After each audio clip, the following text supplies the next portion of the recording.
નમસ્કાર, good morning. આજે date છે 30 જુલાઈ 2026. જુલાઈ હવે પૂરો થવા આવ્યો છે. ઓગસ્ટ શરૂ થશે 2 દિવસમાં. અને આપણું જે આ શરૂ કર્યું ઇનિશિયેટિવ એને પણ લગભગ 1.5 મહિનો થઈ ગયો છે. એના આર્ટિકલ તમને જૂન અને જુલાઈના પ્લેલિસ્ટમાં બધા એકસાથે મળી રહેશે. જો તમારે ફરીથી એને રિવાઇઝ ફોર્મમાં જોવા હોય તો આપણે આજે જે આર્ટિકલ ડિસ્કસ કરવાના છે એમાં 3 મહત્ત્વના આર્ટિકલ છે. એક છે કે લોકસભામાં 850 સીટનો જે વધારે જે એમપીની સીટો વધારી છે એનો મતલબ શું છે એક્ઝેક્ટલી, શા માટે આવું કરવામાં આવ્યું અને શું એ અર્થપૂર્ણ છે કે નહીં, એ તરફ શશી થરૂરે એક આર્ટિકલ લખ્યો છે, એની ચર્ચા કરીશું. સાથે બીજો એક આર્ટિકલ છે એ છે સંજય બારુ છે, એ ચેરમેન છે board of trustee national security જે ફોરમ હોય એના અને સેન્ટર ફોર એરોસ્પેસ અને સ્ટ્રેટેજિક સ્ટડીઝના. એટલે તમે જુઓ કે આ બધા વેલ નોન ઇન્સ્ટિટ્યુશનના ચેરમેન છે.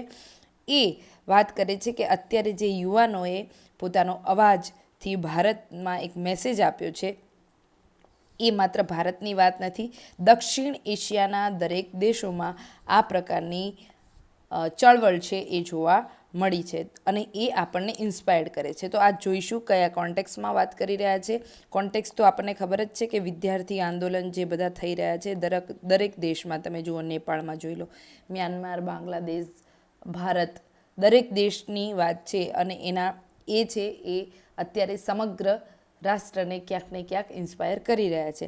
આગળ વાત છે એક આર્ટિકલમાં કે India's fertility decline story is not yet a crisis. આપણી ફર્ટિલિટી ઘટી રહી છે પરંતુ એ સંકટની અવસ્થામાં નથી, પરંતુ આના માટે એક પોલિસી સ્ટોરીની જરૂર છે. જોઈએ કે શું વાત છે આર્ટિકલમાં. વાત આપણે આ આર્ટિકલથી શરૂ કરીશું. આર્ટિકલ આ જે છે એ આપણા GS3 ઇન્ડિયન સોસાયટી GS2માં દરેક જગ્યાએ કામ લાગી શકે એમ છે. તો today's India's most popular headlines about population is simple. અત્યારે ભારતની જે હેડલાઇન છે પોપ્યુલેશનને લઈ એની ચર્ચા બહુ સાદી છે. સરેરાશ મહિલા અને એ છે the average woman is having about 2 children over her lifetime. આપણે હંમેશા આવી ચર્ચા કરી રહ્યા છીએ કે કોઈ પણ સ્ત્રી છે એના જીવનકાળ દરમિયાન એવરેજ સરેરાશ 2 બાળકોને જન્મ આપી દે છે. That single figure has become a shorthand. India has reached a replacement level fertility. આ એક આંકડો છે એ વાતનું પ્રતીક બની ગયો છે કે ભારત હવે રિપ્લેસમેન્ટ લેવલ ફર્ટિલિટીને પ્રાપ્ત કરી લીધી છે અને આ એક અર્થમાં સાચું પણ છે. But successive sample registration system એ national family health survey round tell us something that should make us pause. પરંતુ જે NFHSમાં કહેવામાં આવ્યું એ આપણને ગંભીર રીતે વિચારવા માટે મજબૂર કરે છે. ભારતે પ્રાપ્ત કર્યો છે શું, તો બિલો રિપ્લેસમેન્ટ ફર્ટિલિટી જે લેવલ છે એ ડેસ્પાઇટ નિયર યુનિવર્સલિટી ઓફ મેરેજ. હજી આપણા અહીંયા મેરેજની સિસ્ટમ છે એ જળવાયેલી છે, છતાં પણ ભારતની મહિલાઓ છે એ અત્યારે જે રિપ્લેસમેન્ટ લેવલ છે 2.1 એનાથી ઓછા, એટલે 2 કરતાં ઓછા બાળકોને જન્મ આપી રહી છે. ભારતમાં લગ્નોનું પ્રમાણ ઘટ્યું છે એવું નથી. ભારતમાં લગ્નોનું પ્રમાણ તો 100% જ છે. 45થી 49 વર્ષની વય સુધીમાં માત્ર 1% મહિલાઓ અવિવાહિત છે. 45થી 49 વર્ષના વયની મહિલાઓ ભારતની તમે જુઓ તો માત્ર 1% મહિલાઓ જ હજુ અવિવાહિત છે.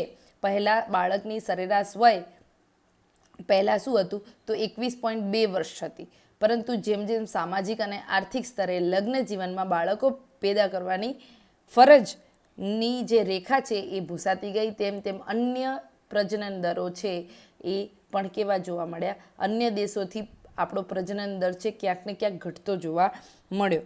તો આ વસ્તુ છે કે કઈ રીતે હજી લગ્ન જીવન છે એમાં કોઈ એવો ઘટાડો નથી થયો, પરંતુ ફર્ટિલિટી રેટ છે એની સામે ખૂબ ઘટી ગયો છે. આગળ આર્ટિકલમાં વાત છે કે the widely used fertility rate, total fertility rate, average number of birth per women. એક વિમેન તેને કેટલા સરેરાશ બાળકોને જન્મ આપી શકે એને કહેવાય total fertility rate. Total fertility રેટનો ઉપયોગ વાઇડલી થાય છે શેના માટે કે કેટલા ઓલ બર્થ, કેટલો જન્મ થયો, જન્મના આંકડા માટે, including births women did not plan or want as well as those that happen because families keep trying until they get son. હવે આ ટોટલ ફર્ટિલિટી રેટ છે એમાં તમામ બર્થને ગણવામાં આવે. કેવા? જો મહિલાઓ જે બર્થ ઈચ્છે છે કે નથી ઈચ્છતી. હવે ઈચ્છે છે તો એ મહિલાઓ કેવી છે, પરિણીત થઈને પછી પોતાની વિલિંગનેસથી બાળકની ઈચ્છા રાખે.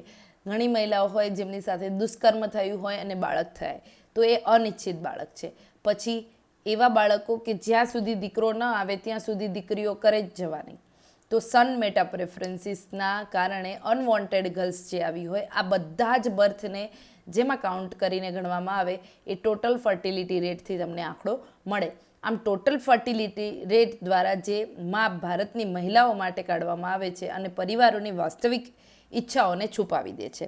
તો આ વસ્તુ છે કે એકચ્યુઅલી ટોટલ ફર્ટિલિટી રેટ છે એમાં પરિવારનો જે કોન્ટેક્સ્ટ છે એ જોવા મળતો નથી કે આમાં મહિલાઓની ઈચ્છા અને અનિચ્છા બંને વસ્તુવાળા બાળકો આવી જાય છે.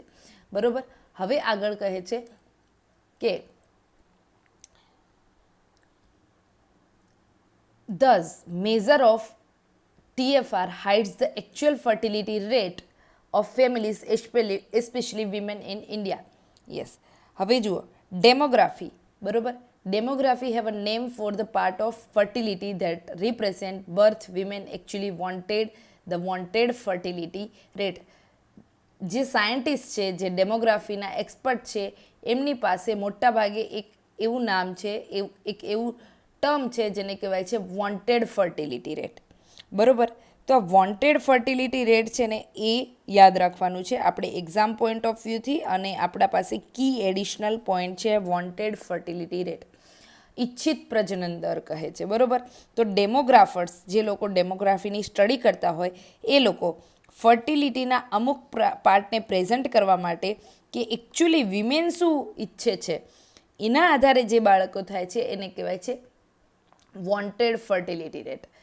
તમને એવું લાગે કે કદાચ આ જે વોન્ટેડ ફર્ટિલિટીનો કન્સેપ્ટ છે એ it's a very simple, but if you count only the birth that match what women say they intended their preferred family size can be obtained. તો જો તમે ફક્ત તે જ બાળકોને ગણો જે મહિલાઓએ પોતાની ઈચ્છા મુજબ કર્યા હોય તો તેમના પરિવારનું સાચું કદ, એકચ્યુઅલ ફેમિલી સાઇઝ છે એ જાણી શકાય. દસ યુ ગો ટ્રુ પિક્ચર, અને આ રીતે આપણને સાચું પિક્ચર મળી શકે. આગામી 5 થી 10 વર્ષમાં ભારતનો જન્મદર કઈ દિશામાં જઈ રહ્યો છે તેનું સાચું ચિત્ર પણ આપણે આ રીતે જ મેળવી શકીએ. હવે આગળ જુઓ, એક વાસ્તવિક પ્રજનન દર વચ્ચે અને વર્ષોથી જે ઈચ્છા છે એની વચ્ચે, રિયલ અને વોન્ટેડ, આની વચ્ચેનું અંતર અત્યારે ઘણું ઘટી ગયું છે, પરંતુ હજુ એ અંતર તો છે અને એ નોંધપાત્ર છે. તમે જોવા જાઓ તો nationally women have average 2.0 children, એટલે 2 બાળકો નેશનલ એવરેજ હજી આપણી આટલી છે કે સરેરાશ એક મહિલાએ સરેરાશ 2 બાળકો છે. જ્યારે તમે એની ડિઝાયર્ડ ફેમિલી સાઇઝ જોશો તો એ ડિઝાયર્ડ ફેમિલી સાઇઝ 1.6ની છે, જે પ્રતિ મહિલા 1.0નો શું દર્શાવે છે? તફાવત દર્શાવે છે. એટલે જે 2ની સરેરાશ છે અને એકચ્યુઅલી 1.6ની છે, તો આ જે તફાવત 0.4નો દર્શાવ્યો એ એવું કહે છે કે આટલા બાળકો છે ને એ અનવોન્ટેડ છે, મહિલાઓ ઈચ્છતી નથી અને એ બાળકો થાય છે. હવે આગળ વાત છે કે ઉત્તર પ્રદેશ, બિહાર, ઝારખંડ, રાજસ્થાન, મધ્યપ્રદેશ. બરાબર. અહીંયા વાત છે Uttar Pradesh, Bihar, Jharkhand, Madhya Pradesh, Chhattisgarh, Assam, Haryana have a gap of more than 0.3 children per women. અહીંયા જે તફાવત છે એ વધારે છે. બરાબર. એ જે ગેપ છે વોન્ટેડ અનવોન્ટેડનો ગેપ એ આ રાજ્યોમાં વધારે છે. હવે અહીં here is where India gets genuinely unusual. આપણને અહીં ભારતની સ્થિતિ ખરેખર અસામાન્ય લાગે. The country has manage to birth rate down to near replacement level. આપણો દેશ છે એને જન્મદરને રિપ્લેસમેન્ટ સ્તરની આસપાસ લાવી દીધો છે. લાખો મહિલાઓ અત્યારે અનિચ્છનીય કોઈએ ગર્ભધારણ એને કર્યો હોય તો એ અટકાવવામાં લાખો મહિલાઓ હજુ અસમર્થ છે. આગળ how can both be true, આ બંને બાબતો કઈ રીતે સાચી હોઈ શકે, બરોબર. How can both be true, આ બંને બાબતો કઈ રીતે સાચી હોઈ શકે. તો જુઓ, જેન્યુઅનલી અનયુઝ્યુઅલ પરિસ્થિતિ કઈ રીતે છે. એક બાજુ કન્ટ્રી છે ને એને પોતાનો બર્થ રેટ છે એ નિયર રિપ્લેસમેન્ટ લેવલ લાવી દીધો. હવે નિયર રિપ્લેસમેન્ટ તમે કોઈ વસ્તુ લાવો તો એનો મતલબ એવો થાય કે મહિલા સશક્તિકરણ ત્યાં એટલું થયું, પરિવારો એટલા જાગૃત થયા અને ટેકનોલોજી, મેડિકલ સાયન્સ એટલું આગળ આવ્યું, જાગૃતિ એટલી વધી. પરંતુ women steel can't reliable prevent pregnancy they don't want. પરંતુ હજી લાખો મહિલાઓ એવી છે કે જે મહિલાઓ એમને નથી જોઈતી, પ્રેગ્નન્સી નથી કરવી છતાં પણ પ્રેગ્નન્સી થઈ જાય છે, એ અટકાવવામાં સમર્થ નથી, બરોબર. એક બાજુ આપણો રિપ્લેસમેન્ટ, તો આ પ્રગતિ કયા સ્તરે થઈ છે એટલે પરિસ્થિતિ અનયુઝ્યુઅલ છે, સમજી ન શકાય એવી પરિસ્થિતિ છે. આગળ કહે છે ધ આન્સર, તો આનો જવાબ lies in how Indian women control there fertility. તો આનો જવાબ તો ત્યાં છે કે શું ભારતીય મહિલાઓ ખરેખર પોતાનો પ્રજનન દરનો જે પ્રજનન પરનો અધિકાર છે એને નિયંત્રિત રાખે છે કે નહીં. ભારતની જે કુટુંબ નિયોજનની, જે ફેમિલી પ્લાનિંગની જે પદ્ધતિ છે, બરોબર, એની પર અંતે એ કોના નિર્ણયથી કામ કરે છે. મહિલાઓ બાળક પેદા કરે છે, પરિવારની એક ચોક્કસ ફેમિલી સાઇઝ છે એ પરિવારને મળે છે, પછી કાયમી નસબંધી કરાવી દે છે. અત્યારે આપણું આ પ્રકારનું શું છે, ફેમિલી પ્લાનિંગ થઈ રહ્યું છે અહીંયા. What's largely missing are the tools that help young couples space their children to delay a first birth or wait a few years between children. પરંતુ વોટ લાર્જલી મિસિંગ, શું મેઇનલી ખૂટે છે અહીંયા, તો એ સાધનો, what largely missing are the tools, એવા સાધનો કે જે યંગ કપલ્સને હેલ્પ કરે છે એનામાં. તો સ્પેસ, જે ચિલ્ડ્રન, એક ચિલ્ડ્રન થયું પછી બીજું ચિલ્ડ્રન કરીએ તો સમય જે ડિલે છે એને મેનેજ કરવામાં. તો બિટવીન ચિલ્ડ્રન્સનો જે સમયગાળો છે એ અંતરાલ રાખવામાં મદદ કરે એવા સાધનો અત્યારે ખૂટે છે.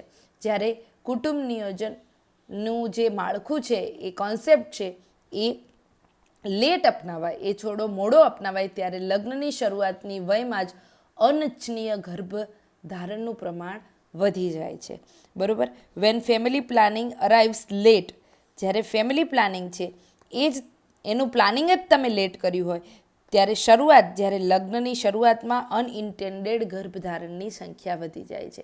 આના કારણે દેશમાં, આપણા રાષ્ટ્રમાં ધ મધર એન્ડ ચાઇલ્ડના સ્વાસ્થ્ય પર પણ ખરાબ અસર પડે છે, બરાબર. આગળ હવે આર્ટિકલમાં વાત થાય છે કે આપણે ઇન્ફોર્મ્ડ ચોઇસ વિશે વાત કરીએ. નસબંધી બાબતે શું આપણે કોઈ પણ જે કપલ છે એમને પૂરતી માહિતી આપીએ છીએ ખરા, અને શું એમને પસંદગી આપીએ છીએ કે તમારે કરવું છે કે તમારે કરવું છે નસબંધીનું? ના, આપણે બાય ડિફોલ્ટ મહિલાઓને નસબંધી માટે મજબૂર કરીએ છીએ. જ્યારે જે મહિલાઓ, when the women who sterilize, બરોબર, when the women who sterilize was not fully informed choice are counted alongside women with unmet need. જ્યારે મહિલાઓને નસબંધીની પૂરતી સમજ વગર જ તેમને એ માટે રેડી કરી દેવામાં આવે ત્યારે ભારતની આ સમસ્યાઓ કેવી છે, જે આંકડાઓ છે એના કરતાં વધારે મોટી છે. મતલબ કે આ સમસ્યા સામાજિક છે. There is another force propping up India's birth number. ભારતના જન્મદરને ઊંચો રાખવામાં અન્ય એક પરિબળ પણ જવાબદાર છે, અને એ છે જે ફેમિલી પ્લાનિંગ થાય છે એમાં હંમેશા જે પુત્રની ગેલછા છે, પુત્ર માટે દીકરાની જે ગેલછા છે એ વસ્તુ છે. The son every family is still waiting for. તો એક આના કારણે પણ સ્ત્રીઓ છે એને બાળકો વધારે કરવા પડે છે, અને ત્યારે એ બાળકો અનવોન્ટેડ હોય છે. ઇન સેવરલ સ્ટેટ, ઘણા બધા રાજ્યોમાં અત્યારે પરિવારો એક બે બાળકો પછી અટકતા નથી, હજુ નથી અટકતા, પરંતુ દીકરો ન જન્મે ત્યાં સુધી બાળકો પેદા કરવાનું ચાલુ રાખે છે. This preference leaves a visible fingerprint in a data. હવે આપણો એક માનસિક ડેટા છે કોઈ પણ સ્ત્રીનો, એની અંદર પણ આ બધી એની સાથે જે અનવોન્ટેડલી જે એક્ટિવિટીઝ થઈ રહી છે એ એની માનસિકતામાં સ્પષ્ટપણે એ ડેટા એની છાપ છોડી જાય છે. હવે આ ડેટા ઉપરથી એક ડેટા નીકળે છે આપણો NFHSનો, બરાબર. તો NFHSનો ડેટા છે એ શું કહે છે? NFHSનો ડેટા 1990ના દાયકામાં એવું જાણવા મળ્યું કે મોટા ભાગની અનિચ્છનીય જે બાળકો જન્મ્યા એ કોણ હતી? તો 1990માં અનવોન્ટેડ બર્થ્સ વધારે થયા અને એ કોણ હતી? એ સ્ત્રીઓ હતી. સ્ત્રીઓ જ જન્મી છે, અનવોન્ટેડ ગર્લ જેને કહેવાય છે તે.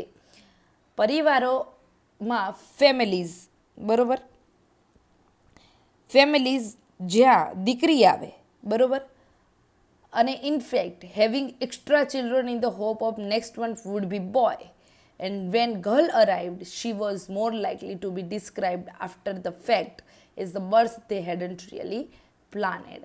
આ બર્થ તો માતા પિતાએ પ્લાન નહોતો કર્યો, પ્લાન તો બેબી બોય માટે કર્યું હતું, પણ આવી બેબી ગર્લ. તો આ બધી દીકરીઓને કહેવાય છે અનવોન્ટેડ ગર્લ્સ. હવે જુઓ, એઝ અ સન પ્રેફરન્સ વીકન્સ, જેમ જેમ દીકરાનો પ્રેફરન્સ છે એ ઘટવા લાગ્યો, and slowly it is weakening, particularly among youngers and more educated families, this hidden fertility inflation will deflate. જેમ જેમ દીકરા પ્રત્યેનો આગ્રહ નબળો પડશે તેમ તેમ આપણો જે ખાસ કરીને યુવાન અને શિક્ષિત પરિવારોમાં તમે જોશો કે જે હિડન ફર્ટિલિટી રેટ હતો, બરાબર, આ વસ્તુ યાદ રાખવાની છે અહીંયા. યસ, આપણે હાઇલાઇટ કરી દઈએ, બરાબર. જે હિડન ફર્ટિલિટી રેટ છે, આ ફર્ટિલિટી રેટ કયો હતો? કે જે પ્રેફરન્સથી આવતો હતો. જેવો પ્રેફરન્સ દીકરાના આગ્રહનો ઘટ્યો એટલે હિડન ફર્ટિલિટી રેટ છે એનું ઇન્ફ્લેશન પણ ઘટશે. એટલે આપોઆપ આપણો TFR છે જે અત્યારે ઘટ્યો, એમાં એક આ રીઝન પણ છે, યાદ રાખવાનું છે.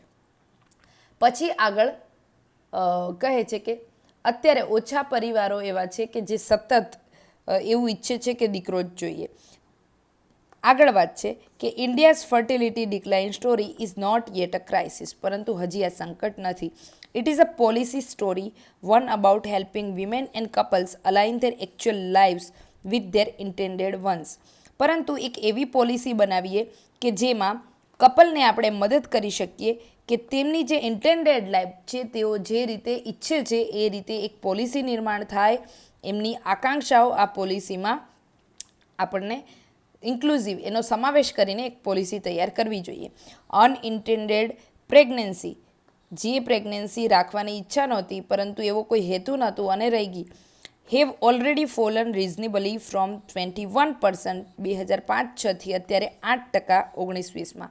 જુઓ, આ ડેટા યાદ રાખવાનો છે, કંઈ બી પૂછાઈ શકે, ઘણી જગ્યાએ તમે યુઝ કરી શકો કે ભારતમાં અનઇન્ટેન્ડેડ પ્રેગ્નન્સી, જે અનિચ્છનીય ગર્ભધારણ જે 2005-06માં 21% હતું, એ અત્યારે ઘટીને 8% થઈ ગયું છે 19-20માં.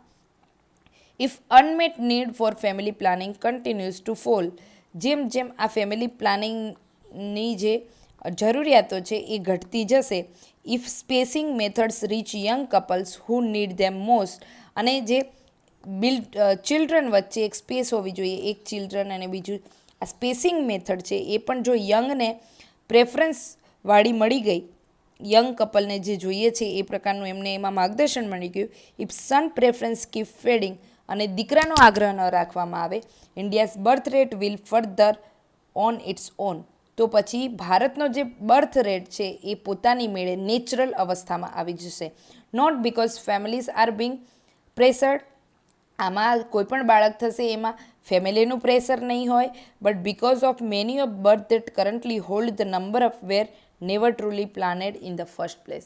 પરંતુ અત્યારે જે છે એ બાળકો ઘણી વખત એવા થઈ રહ્યા છે કે જેને પ્લાન જ નહોતા કરવામાં આવ્યા, જેમાં ફેમિલીનું પ્રેશર પણ નહોતું અને એ બાળકો પ્લાનેડ બી નહોતા, મતલબ કે એવી ઈચ્છા બી નહોતી માતા પિતાની કે બાળક આવે.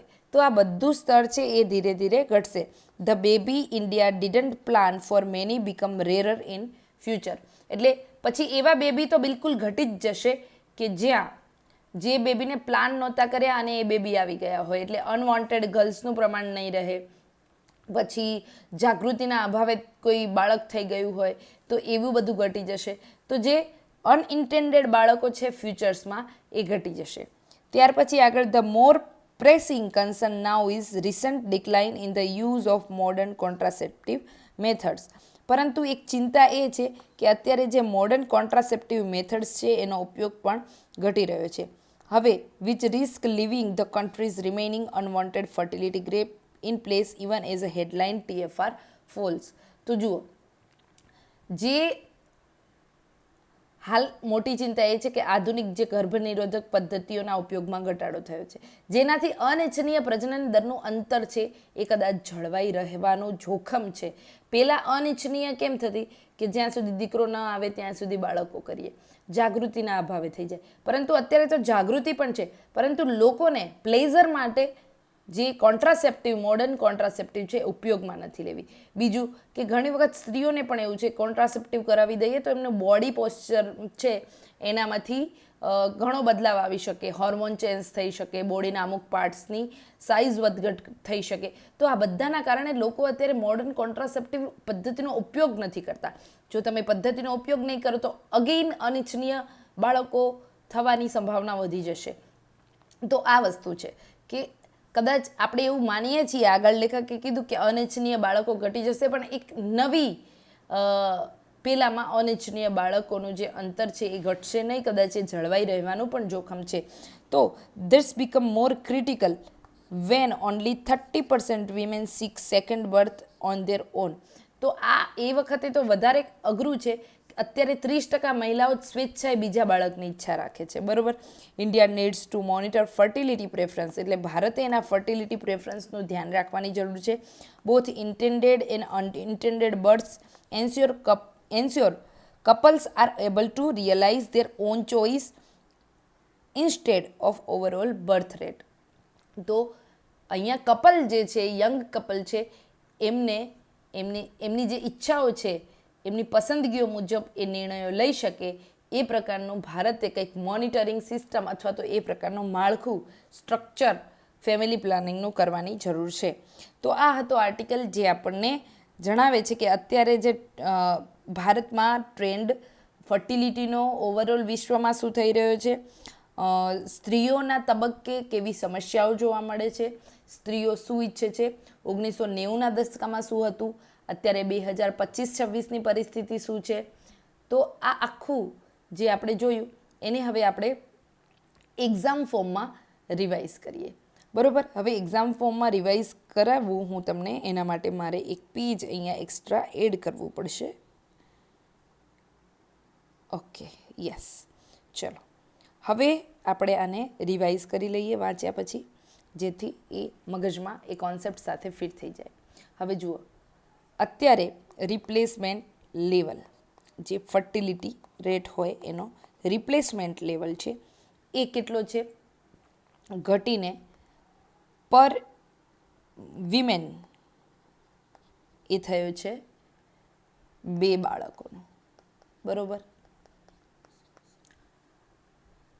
ભારતમાં જુઓ તમે, વેસ્ટર્ન કન્ટ્રીઝ છે ને ત્યાં લગ્નનું પ્રમાણ ઓછું છે, એટલે કદાચ બાળકો, ફર્ટિલિટી રેટ આ બધું પણ ઓછું છે. પરંતુ ભારતમાં લગ્નનું પ્રમાણ 100% છે. હજી 100% લગ્નો 45થી 49 વર્ષની વચ્ચેની જે મહિલાઓ છે એ લોકોના 100% લગ્નો થયેલા છે. 1% જેવી સ્ત્રીઓ છે કે જેને લગ્નો નથી કર્યા. તો પણ ફર્ટિલિટી રેટ છે એ રિપ્લેસમેન્ટ લેવલથી નીચે આવી ગયો. એટલે લગ્નના કારણે આવું થયું છે એવું નથી. એટલે ભારતમાં લગ્નોનું પ્રમાણ તો હજી બરાબર છે. આગળ આના પરથી આપણે એક એનાલિસિસ એ કાઢવાનું છે કે કઈ રીતે, જુઓ, ડેમોગ્રાફિક ટ્રાન્ઝિશન જે છે આ બહુ સરસ એનાલિસિસ છે, ધ્યાનથી જોજો. ડેમોગ્રાફિક ટ્રાન્ઝિશન છે એ વેસ્ટર્ન કન્ટ્રીઝનું અને ઇન્ડિયાનું બંનેનું સોશિયલ માળખું છે એ અલગ છે. સોશિયલ માળખાના તબક્કે અલગ છે. જુઓ, એટલે અહીંયા લગ્નનો કન્સેપ્ટ છે એ બંનેમાં વેરી કરે છે. એટલે એક્ઝામમાં જ્યારે લખવાનું આવે તમને પૂછે તો એક આ પોઈન્ટ લખી શકાય. ત્યાર પછી એક વાત આવી બીજી, એ છે વોન્ટેડ ફર્ટિલિટી રેટ. શેની? તો ઈચ્છિત પ્રજનન દરની. બરાબર, વોન્ટેડ ફર્ટિલિટી રેટ. જે લોકોને સ્પીડ ધીમી લાગતી હોય એ લોકો 1.5 કરીને જોઈ શકે. બરાબર, હવે ટોટલ ફર્ટિલિટી રેટ એટલે શું? TFR એટલે, તો એમાં ટોટલ બર્થ આવી જાય.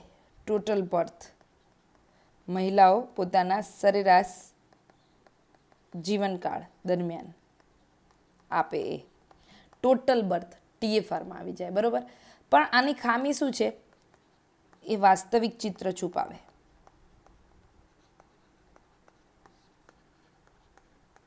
ટોટલ ફર્ટિલિટી રેટને તમે સ્ત્રીઓના ઈચ્છિત પ્રજનન દર કહી શકો નહીં. આમાં વોન્ટેડ અનવોન્ટેડ બધું આવી જાય. જ્યારે વોન્ટેડ ફર્ટિલિટી રેટ છે એટલે મહિલાઓ ખરેખર બાળક ઈચ્છે અને બાળક પેદા થાય, આ સ્થિતિ. હવે આ વોન્ટેડ ફર્ટિલિટી રેટ ભારતનો કેટલો છે યાદ રાખવાનો છે. વોન્ટેડ ફર્ટિલિટી છે 1.6%. હા, આટલો. બરાબર, ઇન્ટરવ્યૂમાં કોઈ પણ ગર્લ્સ જો જોતા હોય, જેમને ઇન્ટરવ્યૂ હોય, તો આ વસ્તુ યાદ રાખવાનું છે. તમે ત્યાં ચોક્કસ કોઈ આવો કન્સેપ્ટ પૂછવામાં આવે, કંઈ વાત થાય કે અત્યારે સ્ત્રીઓ છે એ તમે કઈ રીતે જુઓ છો આપણા ભારતની ફેમિલી સાઇઝને, એના પ્રત્યે તમારો શું દૃષ્ટિકોણ છે? તો આ બધા આંકડાઓ છે કે અત્યારે madam sir total fertility rate એ 2.1થી છે, જે રિપ્લેસમેન્ટ લેવલથી ઘટી રહ્યો છે. જે હજુ આપણો જે ટોટલ ફર્ટિલિટી રેટ છે એનું વાસ્તવિક ચિત્ર દર્શાવતો નથી. કેમ? તો wanted fertility rate as per સમ સ્ટડીઝ ઓર રિપોર્ટ 1.6 છે. એટલે મહિલાઓ છે એ ખરેખર બાળકો ઓછા ઈચ્છે છે. બરાબર, આ વસ્તુ છે. હવે જુઓ, રાષ્ટ્રીય સરેરાશ 2, વોન્ટેડ ફર્ટિલિટી 1.6, આ બંને વચ્ચેનો તફાવત શું છે? 0.4. હવે આ 0.4 બાળકો જે છે, આ તફાવત વધારે ઇન્ક્રીઝ થાય છે. ક્યાં? તો યુપી, બિહાર જેવા રાષ્ટ્રો છે. તો તમે એ પણ કહી શકો કે રિજિયોનલ વેરિએશન પણ છે. અને આ કઈ રીતે છે? બિકોઝ ત્યાંનો અભ્યાસ, મહિલાઓ, પરિવાર, તમે જુઓ બધી વાત મૂળ સોસાયટીની આવે છે. હવે આગળ આવે છે કે ભારતમાં ત્રીજી વસ્તુનો અહીંયા ઉલ્લેખ કર્યો હતો કે ફેમિલી પ્લાનિંગના જે સાધનો હોવા જોઈએ એ સાધનો ઉપલબ્ધ છે. બરાબર, છતાં પણ સ્ત્રીઓની ઈચ્છા વિરુદ્ધ ગર્ભધારણ છે એ થાય છે. અને આ વસ્તુ છે એ સામાજિક પ્લસ સ્વાસ્થ્યની દ્રષ્ટિએ સમસ્યારૂપ છે. બરાબર, હવે અહીંયા આપણે જોઈએ તો એક વિસંગતતા પણ જોવા મળી. વિસંગતતા શેની? વિસંગતતા હતી કે ભારતનો બર્થ રેટ છે એનો રિપ્લેસમેન્ટ લેવલથી ઘટી રહ્યો છે, એટલે જન્મ દર ઘટી રહ્યો છે. બરાબર, બર્થ રેટ ઘટી રહ્યા છે. છતાંય લાખો મહિલા એમને અનિચ્છનીય ગર્ભધારણનો ભોગ બનવું પડે છે. બરાબર, ત્યાર પછી બીજું એક વસ્તુ આપણે અહીંયા શીખ્યા આ કોન્ટેક્સમાં, એ છે સ્પેસિંગનું. બરાબર, આપણા ફેમિલી પ્લાનિંગમાં ક્યાંય સ્પેસિંગ કઈ રીતે મેનેજ કરવું, બાળકો ઇન બિટવીન બાળકો વચ્ચે શું સમયગાળો હોવો જોઈએ, કઈ રીતે મેનેજ કરવું, આવું ક્યાંય શિક્ષણ આપવામાં આવતું નથી. અને આના કારણે જે બાળકો છે એમના ફ્યુચર પર માતા પિતાના જે ફેમિલી પ્લાનિંગ છે એની ઉપર અવળી અસર થઈ શકે છે. એક વાત પછી અહીંયા હતી અને એ છે સન મેટા પ્રેફરન્સની. સન મેટા પ્રેફરન્સ ઓકે, તો પુત્ર માટેની ઘેલછા જે છે એને પણ 1990 પછીના દશકામાં સ્ત્રીઓ, અનિચ્છનીય બાળકીઓ એ વધારે જન્મી. એટલે આ કઈ માનસિકતા દર્શાવે છે? તો પિતૃપ્રધાન માનસિકતા. ઓકે, પણ મૂળ વસ્તુ શું છે કે આ એક માત્ર ને માત્ર કંઈ ફેમિલી કે પછી યંગ કપલ એમની જ જવાબદારી નથી, પરંતુ નીતિનો પણ પ્રશ્ન છે. ઇટ્સ સ્ટોરી ઓફ પોલિસી આર્ટિકલનું ટાઇટલ છે. જુઓ, 2005-6માં અનવોન્ટેડ પ્રેગ્નન્સી છે એ 21% હતી, જે અત્યારે 2020ની આસપાસ એ ઘટીને થઈ ગઈ છે કેટલી? 8%. તો આ વસ્તુ દર્શાવે છે કે આપણે પ્રોગ્રેસ કર્યો છે. સાથે અત્યારે જે પુત્રની ઘેલછા હતી એ ઘટી છે, બરોબર, યંગ કપલ્સમાં. આગળ વાત હતી કે મોડર્ન કોન્ટ્રાસેપ્ટિવ્સ પણ છે, પરંતુ આ મેથડના ઉપયોગમાં ઘટાડો થઈ રહ્યો છે. સરકારે અહીંયા ધ્યાન રાખવાની જરૂર છે એવું કહે છે આર્ટિકલ. તો આ હતું કે કઈ રીતે આપણે કેટલા બધા પર્સપેક્ટિવ આમાંથી શીખ્યા. જુઓ, તમને બેઝિક ફેમિલી પ્લાનિંગનું છે એ ઘણી બધી જગ્યાએથી મળી રહેશે, પરંતુ જ્યારે પ્રશ્ન પૂછાય કે સ્ત્રીઓના નિર્ણયો અત્યારે કઈ રીતે અસર થાય છે, આની માટે સરકારે શું કરવું જોઈએ, શું પરિસ્થિતિ છે, યંગ કપલ્સ કઈ રીતે નિર્ણય લઈ રહ્યા છે, તો આ બધા પોઈન્ટ્સ છે ને આપણે અહીંયા જે ડિસ્કસ કર્યા, આ બધા જ તમે સીધા તમારા આન્સરમાં વેલ્યુ એડિશન તરીકે લખી શકો. એના માટે આ વાંચવાનું છે. હવે આગળ આપણે બીજો આર્ટિકલ જોઈએ, અને એ બીજો આર્ટિકલ છે સંજય બારુએ લખ્યો છે. ભારતીય યુવાનો જે બોલ્યા એ ખૂબ મહત્ત્વનું છે, અને એ વસ્તુ આજે ઇન્સ્પાયર કરે છે કોને?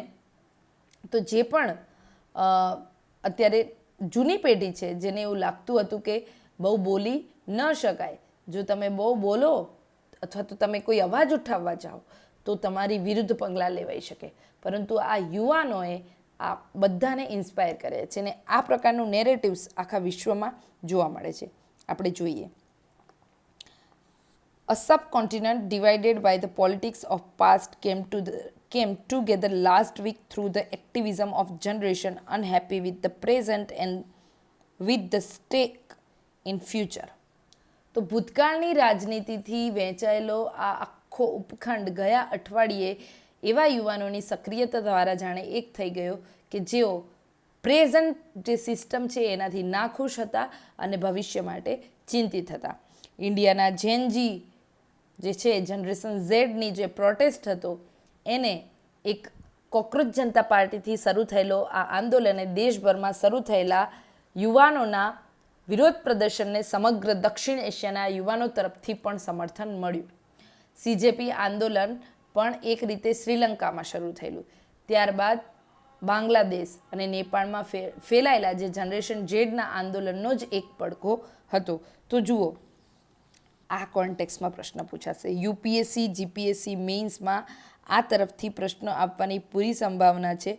યુપીએસસીમાં તો ખાસ મને લાગે છે કે આ વખતે ક્વેશ્ચન આવવો જ જોઈએ કે આ જે કોકરોચ જનતા પાર્ટી છે એ એક્સપ્રેશન સોલિડરિટીની ક્યાંથી? તો અક્રોસ ધ સાઉથ એશિયા એને મળી, અને સીજેપીની movement was itself is a some ways echo of the Gen Z protest. It begin in Sri Lanka, went on to Bangladesh and Nepal.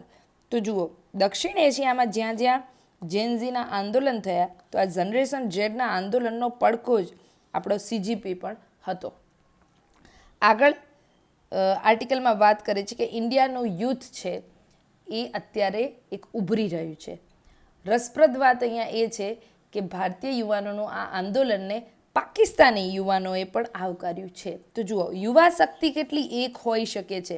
દરેક જગ્યાએ દરેક દેશમાં યુવાનોના પ્રશ્નો સેમ છે, એટલે ક્યાંય પણ થતો બળવો છે એ દરેક જગ્યાએ અસર કરી શકે છે. પાકિસ્તાનના યુવાનોએ પણ આ આંદોલન છે એને આવકાર્યું છે. It remains to be seen if it will inspire them to stand up for democracy in their own country. હવે એ જોવાનું બાકી રહ્યું છે કે શું પાકિસ્તાનના યુવાનો એમના દેશમાં લોકશાહી માટે ઊભા થાય છે અને એ પ્રેરણા શું આપણું આંદોલન એમને આપી શક્યું છે કે નહીં. આગળ વાત થાય છે આર્ટિકલમાં કે brought together post on Instagram and news coverage in channels like BBC and Al Jazeera, young people in Bangladesh, Nepal, Pakistan, Sri Lanka chimed with their Indian counterparts. બરોબર, તો ઇન્સ્ટાગ્રામની પોસ્ટ હોય કે પછી બીબીસી અથવા તો અલ જઝીરા જેવી news ચેનલો દ્વારા બાંગ્લાદેશ, નેપાલ, પાકિસ્તાન, શ્રીલંકાના યુવાનો એ ભારતીય યુવાનો સાથે જોડાયા એ પ્રકારના સંદેશ આપે છે. ભાગ્યે જ એવું બન્યું છે કે કોઈ એક દેશના રાજકીય મુદ્દાને સરહદો પાર કરીને આખી એક યુવા પેઢી એને સપોર્ટ કરે. સરહદ પારથી સંદેશ આવ્યો હતો આ વખતે. You inspire us was message from across the border. આ પ્રશંસા In response to such admiration and support, young Indian responded with gratitude. આ પ્રશંસા અને સમર્થનના જવાબમાં ભારતીય યુવાનોએ આભાર વ્યક્ત પણ કર્યો હતો. આશા છે કે આ તમામ દેશોમાં પોતાના ભવિષ્ય માટે લડી રહેલા જે યુવાનો છે એ વિદેશ જતા રહેવાને બદલે પોતાના દેશના વિકાસ અને લોકશાહીને મજબૂત કરવામાં યોગદાન આપશે. હવે જુઓ, આપણને એક બાજુ એવું લાગે કે લેખક છે એ શું કહે છે, એન્ટી ગવર્મેન્ટ બોલે છે કે યુવાનોને આ દેશમાંથી બધેથી સપોર્ટ મળ્યો ને આવું કર્યું, પણ ના. Hopefully each of these countries have young fighter future will remain invested in development in their own country. તો જે આ યુવાનો જે અહીંયા અવાજ ઉઠાવ્યો, જે લોકો લડ્યા, એમનું બ્રેઇન ડ્રેઇન ન થઈ જાય એ યુવાનોએ પણ ધ્યાન રાખવાનું છે. યુવાનોએ પોતાનું ટેલેન્ટ, પોતાની સ્કિલને પોતાના દેશમાં, પોતાના દેશના વિકાસમાં એને રોકાણ એનું કરવાનું છે. હવે આગળ લેખક કહે છે, આ રીતે આપણે આપણા લોકશાહીના મૂળિયાને આપણા ઘર આંગણે જ વધારે મજબૂત કરવાના છે, વિકાસ કરવાનો છે. અને અત્યારે જે આખો અખંડ છે, જે સબકોન્ટિનેન્ટ છે, a subcontinent divided by attain dual bigotry, યાની એક જૂની અને રૂઢિચુસ્ત માનસિકતાથી વહેંચાયેલો આ આખો ઉપખંડ લોકોને અચાનક એ વસ્તુનું ભાન કરાવે છે કે સરમુખત્યારશાહી અને ભ્રષ્ટાચાર સામે લડી રહેલા આ પીડિતોની વિચારધારા દરેક જગ્યાએ એક સમાન છે. બરાબર, તો ઓથોરિટેરિયનિઝમ અને કરપ્શન સામે જે પણ કન્ટ્રીમાં યુવાનો લડી રહ્યા છે, જે પણ લોકો પીડિત છે, આ બધા એક વિચારથી જોડાયેલા છે. ભારતીય આંદોલનની રાજનીતિ કરતાં તેનું જે આખા આ પ્રોટેસ્ટનું જે પડઘો છે, એનું મ્યુઝિક છે, and its irrelevant humor that found an echo across South Asia. તો ભારતીય આંદોલનની રાજનીતિ કરતાં, આ આંદોલનની રાજનીતિ છે એના કરતાં જે આંદોલનનું પોતાનું સંગીત છે અને ભારતીય હ્યુમર્સ છે એનો જે અંદાજ છે એ પણ સમગ્ર દક્ષિણ એશિયાનું ધ્યાન ખેંચે છે. જુઓ, યુ ગાઈઝ આર ટુ કુલ યાર, આપણે એવું કહીએ છીએ. તો આ જે શબ્દ છે, said Pakistani student who viewed on Instagram the opening of Bolt on a moving police van in Mumbai that enabled holded up kids to jump out and dance on the road. મુંબઈમાં એક vanity van પોલીસની જે છે એની અંદરથી bolt ખોલીને એક યુવાન બહાર કૂદીને રસ્તા પર નાચવા લાગ્યો. એનો વિડીયો ઇન્સ્ટાગ્રામ પર જોનાર એક પાકિસ્તાની વિદ્યાર્થીએ કહ્યું કે તમે લોકો જબરદસ્ત કુલ લોકો છો, યુ આર કુલ બ્રો. તો આ ટર્મ્સ છે જેનજીનો, બરાબર. પણ તમે જુઓ કે પોલીસની વાનમાંથી એ ખોલીને રસ્તા પર એ ડાન્સ કરે છે, તો આ એક વાઇબ્રન્સી છે કુલનેસની, એ આ જનરેશનમાં છે. જંતર મંતર પણ યુવાનોએ સરહદ પારના જે સમર્થકો છે એનો આભાર માનતા કહ્યું હતું. અક્રોસ ધ બોર્ડર એમના જે સમર્થકો હતા એમનો આભાર માનતા એમને કહ્યું હતું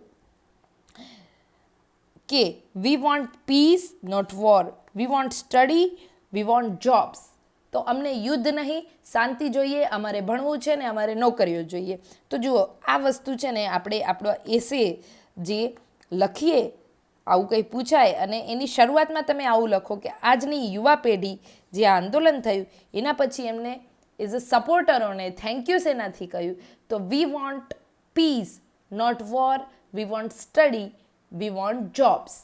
તો આ વસ્તુથી તમે શરૂઆત કરી શકો કે કઈ રીતે આજની યુવા પેઢીની મુખ્ય માંગ શું છે. હવે આગળ, in a few words, these teenagers and 20-something sum up in sentiment of millions across South Asia who wish to live in a peace and live dignified life, not exporting terror and hatred. તો થોડા જ શબ્દોમાં આ જે teenagers હતા, વીસીમાં રહેલા યુવાનોએ દક્ષિણ એશિયાના લાખો લોકોની ભાવનાઓને વ્યક્ત કરી કે જેઓ આતંક કે નફરત ફેલાવ્યા વગર શાંતિ અને સન્માનભર્યું એક જીવન ઈચ્છે છે. they may well not reflected. આ લોકો છે કદાચ ભલે તેઓ પોતાના દેશની સત્તાવાર સરકારના વિચારોનું પ્રતિનિધિત્વ ન કરતા હોય, પરંતુ તેઓ સારા જીવન અને ફળદ્રુપ ભવિષ્યની એક એવું ગુડ લાઈફ એન્ડ ફૂલફિલ અને ફ્રૂટફુલ ફ્યુચર, બરોબર, એક ફળદ્રુપ ભવિષ્યની શોધમાં રહેલી નવી પેઢીની એક સામૂહિક ભાવનાને અહીં ચોક્કસ દર્શાવે છે. આગળ વાત થાય છે કે ઇન ધ પાસ્ટ, ભૂતકાળમાં પણ ક્રોસ બોર્ડર ફ્રેન્ડશિપ છે. એક જ મિનિટ, આ વસ્તુ આપણે હાઇલાઇટ કરતા જઈએ.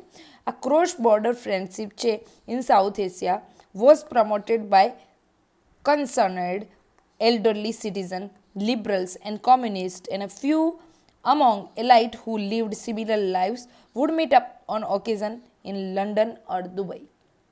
ભૂતકાળમાં જ્યારે આપણે સાઉથ એશિયાના જે કન્ટ્રીઝ છે એમની સાથે મિત્રતા એ માત્ર વડીલો, ઉદારવાદીઓ કે પછી આ જે કોમ્યુનિસ્ટો છે એ જ્યારે ક્યારેક લંડનમાં કે દુબઈમાં મળતા ત્યારે આ અમીર લોકો દ્વારા પ્રોત્સાહિત હતી. પરંતુ હવેની પેઢી જે છે, પણ today it is through Instagram that new generation કનેક્ટ્સ. પરંતુ અત્યારે આ પેઢી છે એ કોઈ પણ પ્રકારના પૂર્વાગ્રહ વગર એક નવી પેઢી ઇન્સ્ટાગ્રામ દ્વારા એકબીજા સાથે જોડાઈ રહી છે. The initial narratives of the ruling regime dirty tricks department that CJP was being supported by Pakistanis ISI, America CIA, George Soros felt flat when Generation Z protesters laughed off such accusation rather than get angry about them. જોજો, સત્તામાં રહેલા લોકો એવો દાવો કરતા હતા કે સીજેપીને Pakistani આઈએસએસનો support છે, અમેરિકાની સીઆઈએનો સપોર્ટ છે, જ્યોર્જ સોરોસનું એને સમર્થન છે, પરંતુ જનરેશન ઝેડના પ્રદર્શનકારીઓ જે આંદોલનકારીઓ હતા એમને ગુસ્સે થવાને બદલે આ આરોપોને હસી કાઢ્યા અને આ વાત ખોટી સાબિત થઈ. ધ ડેપ્લોયમેન્ટ ઓફ હ્યુમર, જુઓ, રાજકીય હથિયાર તરીકે હાસ્ય, સંગીત અને કવિતાનો ઉપયોગ કરવો એ આ આંદોલનનું સૌથી મોટું અને અનન્ય યોગદાન રહેશે. તો આ વસ્તુ યાદ રાખવાની છે, બરાબર. આપણે અત્યારે ચર્ચા કરી રહ્યા છીએ ને, બહુ ક્રિટિકલ આ બધી ચર્ચા છે. તમે નોર્મલી જે બધા ન્યૂઝપેપર વાંચશો આપણા ગુજરાતમાં, વેરી સોરી ટુ સે, ઘણા લોકો સારું બી લખે છે, પણ એમાં આ ડેપ્થમાં વાત નથી હોતી કે અત્યારે એક હ્યુમર, એક હાસ્ય, એક મ્યુઝિક અને કવિતાઓ, આ બધું છે એ આજની પેઢીના આંદોલનનું વાસ્તવિક ચિત્ર છે. આગળ હવે લખે છે કે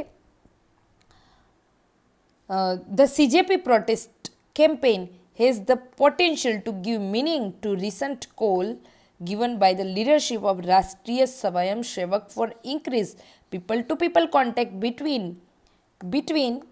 India and Pakistan. તો સીજેપી આંદોલન પાસે એવી શક્તિ હતી કે જે આરએસએસનું જે નેતૃત્વ છે એના દ્વારા ભારત અને પાકિસ્તાન વચ્ચે લોકો વચ્ચે સંબંધો વધારવા માટે એક આહવાનને સાર્થક કરવાની ક્ષમતા છે. તો જુઓ, આ વસ્તુ છે કે એવું નહોતું કે સીજેપીના આંદોલનમાં ક્યાંય આરએસએસ નહોતું, ક્યાંક ને ક્યાંક આરએસએસ હતું. The CJP protest campaign has a potential to give meaning the recent call given by the leadership of RSS. RSSની લીડરશિપમાં એક સંદેશ છે અત્યારે આરએસએસ એવું ઈચ્છે છે કે ભારત પાકિસ્તાન ક્યાંક ને ક્યાંક એક થવા જરૂરી છે, ત્યાં પીપલ ટુ પીપલ કોન્ટેક્ટ વધવો જરૂરી છે ઇન્ડિયા અને પાકિસ્તાન વચ્ચે, નહીં તો આ બંને દેશ એકબીજાની સાથે લડીને ખતમ થઈ જશે. અને આ વસ્તુ સીજેપીના પ્રોટેસ્ટમાં પણ જોવા મળી અને કદાચ સીજેપીના પ્રોટેસ્ટે તો આને પુશબેક આપ્યું, કારણ કે પાકિસ્તાનથી તમને સપોર્ટર્સ તમારા આંદોલનને સપોર્ટ કરવાવાળા લોકો પણ હતા. તો યુવાનોની પરિસ્થિતિ દરેક દેશમાં સરખી છે. પાકિસ્તાનમાં પણ બેરોજગારી છે, ભારતમાં છે, નેપાળમાં છે, શ્રીલંકામાં છે, બાંગ્લાદેશમાં, દરેક જગ્યાએ આ વસ્તુ નડે છે. દરેક જગ્યાએ એક્ઝામમાં ફ્રોડ થાય છે, દરેકનું શિક્ષણ ખરાબ છે. તો દરેક જગ્યાએ યુવાનોની પીડા એક જ છે. હવે આગળ જુઓ કે વી have seen the positive side of સચ કોન્ટેક્ટ. બરોબર, કે સોશિયલ મીડિયા ઉપર જે અક્રોસ ધ બોર્ડર યુવાનો એકબીજાને સમર્થન આપે છે, ભવિષ્ય માટે, શિક્ષણ માટે, રોજગારી માટે બધાની ચિંતાઓ સમાન છે. તો આ વસ્તુ છે, વી have scene positive side of સચ કોન્ટેક્ટ. તો આ સંપર્ક જે થઈ રહ્યા છે એની આ સકારાત્મક બાબત છે, સકારાત્મક પાસું છે એનું. કેન્દ્રીય શિક્ષણ મંત્રીને આપણે શું કર્યા, આપણો ઓબ્જેક્ટિવ અહીંયા આંદોલનનો એ હતો કે એજ્યુકેશન ખાતર આ યુનિયન મિનિસ્ટરને ત્યાં રિઝાઇન કરવું જ જોઈએ. અને આ જે ડિમાન્ડ્સ છે એ આપણી હતી. તો કેન્દ્રીય શિક્ષણ મંત્રીને હટાવવાનો મુખ્ય ઉદ્દેશ હાંસલ કર્યા પછી અત્યારે ભારતભરમાં ચાલી રહેલું સીજેપી આંદોલન પડોશી દેશો વચ્ચે સારા સંબંધો માટેનું શાંતિ આંદોલન પણ બની શકે છે. ઓકે, જુઓ કેવો જોરદાર એમને પોઈન્ટ ઓફ વ્યૂ કાઢ્યો છે કે આ સીજેપીનું કેમ્પેઇન છે એનો એક ઉદ્દેશ તો આ હતો, એ અચીવ થઈ ગયો, પરંતુ આપણે આના દ્વારા ઇવોલ્વ કરી શકીએ છીએ આપણા સંબંધો અને શાંતિની એક મૂવમેન્ટ ચલાવી શકીએ છીએ. બેટર રિલેશન આપણા નેબર્સ કન્ટ્રીઝ સાથે આપણે ઊભા કરી શકીએ છીએ, બાંધી શકીએ છીએ. અને ભારતે આ તક છે એ જવા ન દેવી જોઈએ. જો ખરેખર આ લેખક કહે છે એ પ્રકારનું કંઈ થઈ રહ્યું છે તો Prime Minister Narendra Modi can make good use of his opportunity to strengthen civil society engagement across border. અને આપણા પ્રાઇમ મિનિસ્ટર નરેન્દ્ર મોદી છે એ આ મોકાને ઝડપીને આનો સારો ઉપયોગ કરીને આ ઓપોર્ચ્યુનિટીને એક તકમાં પરિવર્તિત કરી શકે છે. સોસાયટીનું એન્ગેજમેન્ટ અક્રોસ ધ બોર્ડર આંતરરાષ્ટ્રીય સ્તરે આપણા પડોશી દેશો સાથે વધારી શકે છે, કારણ કે સીજેપીના આંદોલનની એક માંગ છે એ અચીવ થઈ ગઈ છે, પરંતુ એનાથી એનો જે સાઈડ ઇફેક્ટ છે, એની બાય પ્રોડક્ટ એ થઈ છે કે અત્યારે બધા દેશના યુવાનો એ આ આંદોલનને સપોર્ટ કરીને એક શાંતિનો સંદેશ ફેલાવવા માંગે છે. તો આ શાંતિના સંદેશની એક તક છે, એને ઝડપીને આ સંબંધો મજબૂત કરવા માટે, એક સિવિલ સોસાયટીને મજબૂત કરવા માટે આપણા પ્રધાનમંત્રીએ લીડ કરવું જોઈએ. સીજેપીએ એ સાબિત કરી દીધું છે કે સામાજિક મુદ્દાઓ પર માનવીય અભિગમ અપનાવવાથી નફરત અને હિંસા કરતાં વધારે સારા પરિણામો મળે છે. તો એક વસ્તુ આ પણ અહીંયા આપણને જોવા મળે છે. સાથે an improvement in a bilateral relation within South Asia due to social media interaction between subcontinents youth would set an example of many embattled regions of the world. તો આ જે આખો ઉપખંડ છે એના યુવાનો વચ્ચે સોશિયલ મીડિયાની એક તાકાત છે, એના દ્વારા અત્યારે કોન્ટેક્ટ, એક વાતચીત થઈ રહી છે. દક્ષિણ એશિયાના સંબંધોમાં સુધારો થાય તો એ દુનિયાના અન્ય જે સંઘર્ષગ્રસ્ત વિસ્તારો છે એની સામે એક ઉદાહરણ બની શકે. ભારત જે વિશ્વ બંધુત્વનો સંદેશ ફેલાવવા માંગે છે એના માટે આ એક ઉદાહરણ બની શકે છે. આગળ વાત લેખક કરે છે કે દેશો વચ્ચે આજે યુદ્ધો જે થઈ રહ્યા છે એ 60થી 70 વર્ષના લોકો આ યુદ્ધોને જાહેર કરે છે અને 20-22 વર્ષના યુવા સૈનિકો લડીને મરી જાય છે. પરંતુ નુકસાન કોને થાય છે? અંતે યુવાનોની આ જે ભાવિ પેઢી છે એના ભવિષ્યને. તો ધ યુથ માટે આ યુથ છે, ધ યુથ એ ઈચ્છે છે stake the pursuit and assurance of peace. માટે યુવાનોની સૌથી મોટી ભાગીદારી શાંતિ સ્થાપવામાં છે, નહીં કે લડીને મરી જવામાં. કારણ કે વૃદ્ધો યુદ્ધ જાહેર કરે છે અને યુવાનો એમાં ભોગ બને છે. તો આ પાસું પલટાવવાની જરૂર છે. યુવાનોએ શાંતિનો સંદેશ વધારે મજબૂતીથી આપવાની જરૂર છે. હવે આગળ લેખક કહે છે the anonymity of social media presence. Social media પર તમે તમારી ઓળખ છુપાવીને ટ્રોલિંગ કે અપશબ્દો કહેવા એ માધ્યમને અત્યારે બેધારી તલવાર તરીકે જોવામાં આવે છે. તમે કંઈ પણ કરી શકો, ટ્રોલિંગ, અબ્યુઝ પણ કરી શકો, અને બીજી બાજુ તમે આટલું પોઝિટિવ એક આંદોલન, એક મેસેજ પણ આપી શકો છો. તો સોશિયલ મીડિયા ઇટસેલ્ફ ખરાબ વસ્તુ નથી, પરંતુ તમે એને સમર્થન કઈ તરફથી આપો છો એ વસ્તુ છે. તો એટલા માટે એને શું કહેવાય છે કે એ છે ડબલ એજ સ્વોર્ડ.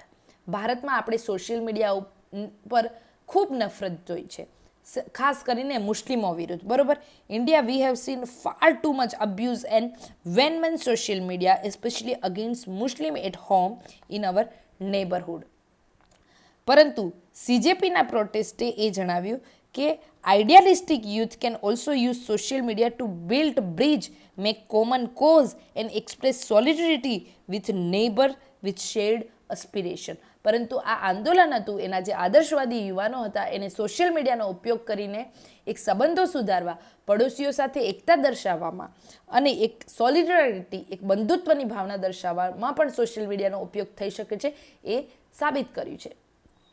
આગળ લેખક વાત કરે છે કે ઇઝ અ ગ્રેટ ડેમોક્રેસી, એક મહાન લોકતંત્ર, લોકશાહીની સંસ્થાઓનું રક્ષણ કરનાર એક મહાન લોકશાહી તરીકે ભારતે પોતાના પડોશી દેશોના યુવાનોને પ્રેરણા આપી શકે છે, જેઓ લોકશાહી અને સ્વતંત્રતા માટે લડી રહ્યા છે. છેલ્લા એક દાયકામાં, બરોબર,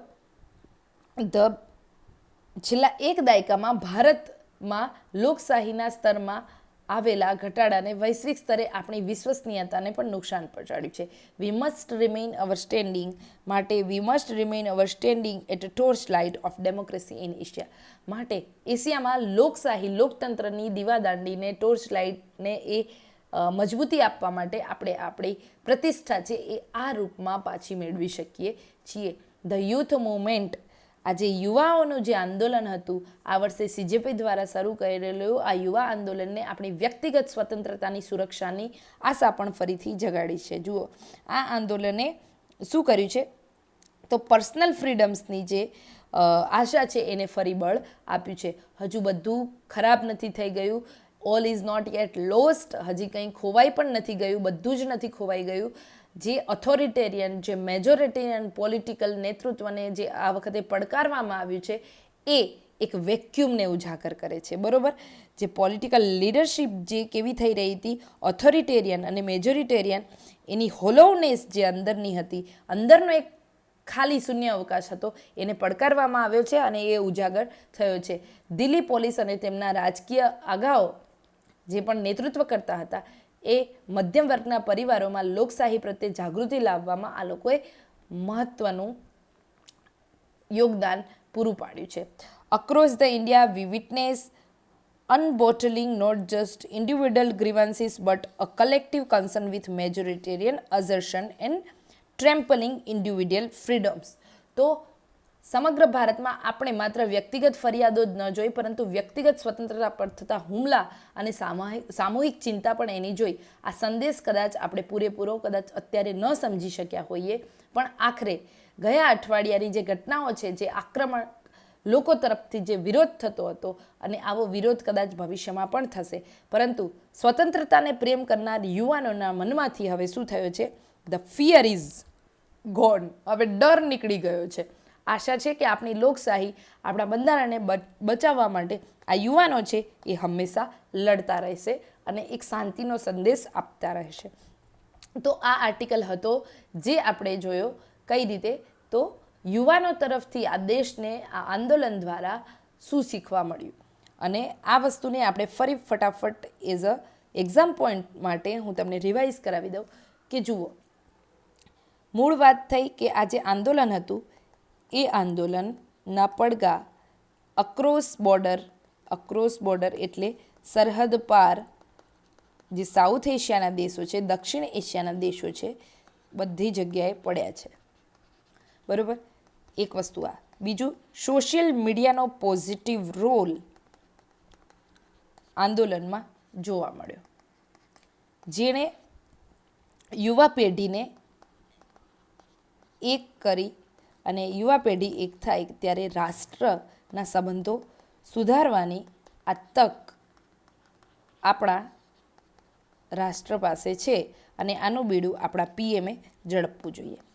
ત્રીજું કે આ યુથ મુવમેન્ટ છે એ હવે ટ્રાન્ઝિશનલ ટ્રાન્ઝિશનલ યુથ મૂવમેન્ટ હતી, બરાબર.